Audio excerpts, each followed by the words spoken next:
Welcome to the Khronos SmartGrid presentation. The Khronos SmartGrid has been designed to facilitate manual entry of data into control system historians and databases while minimising the effort required to configure the user interface. Khronos SmartGrid automatically configures the grid and the editing pop-ups to match the dataset being interfaced with. In our simple example, we are updating a table which simply has an ID column and a name column. Because the ID column is managed by SQL, there's no point displaying it within the grid itself. Khronos SmartGrid supports adding new records, editing data, and deleting data. If we look at the Khronos configuration for this simple example, we can see that there is a read query, which defines the information to be displayed in the grid, a create query, which tells Khronos how to insert data when it's created, an update query, and a delete query. You will notice that each one of these features has a separate Active Directory domain group assigned to it, allowing us to control who has access to which features at the dataset level instead of just on the form. If we have a look at how these security assignments manifest themselves in the UI, you'll see that different datasets give me different permissions based on those settings. In some cases, I can create new data. In others, I can update data or delete data. And in some cases, I can only read the data and not edit it at all. If I have no security rights to the dataset whatsoever, then a message is displayed notifying me of such. Let's now have a look at a more comprehensive example. In this case, it's a complex dataset drawing from multiple tables using foreign key data lookups. When I add a record to this system, Khronos knows that some of my fields are related to other tables in the database. In this case, instead of asking me to type in the information, it gives me a pull-down list, letting me select from that foreign key table.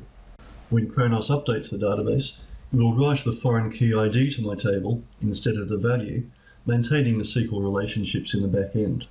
Another neat feature is the ability to display consequential data in a separate area at the bottom of the form based on the values being selected or entered by the user, even though those values have not yet been written to SQL. For each field, Khronos is aware of its data type and presents calendar pickers, time pickers, and Boolean tick boxes depending on the field types being edited.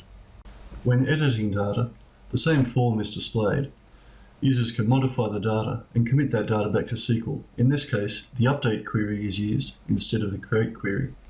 When interfacing to control system historians instead of databases, those features are inherent in the dataset itself, and users only need to specify the tags being edited. Other features in the grid are grouping, sorting, and filtering.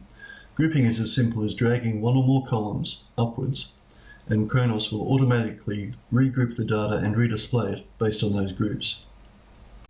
Dynamic grouping can be removed by simply clicking on the cross next to each group. Sorting is performed simply by clicking on each of the column headings. Data filtering is performed by using the filter icon at the right-hand side of each column header. Once data is filtered, the grid will automatically refresh with the filtered data. Filters can be removed by returning to the filter pop-up and clicking Clear. If we look at the configuration for this more comprehensive example, you can see that the read query is a more complex statement. Khronos interprets the returned dataset and dynamically displays the grid appropriately. You can see in the create script that a number of parameters are passed into the query. Each parameter corresponds to a field in the data entry UI.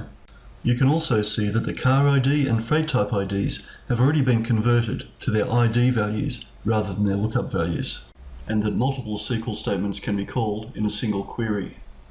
For more information on the Khronos SmartGrid, please visit our website at www.startgroup.com.au.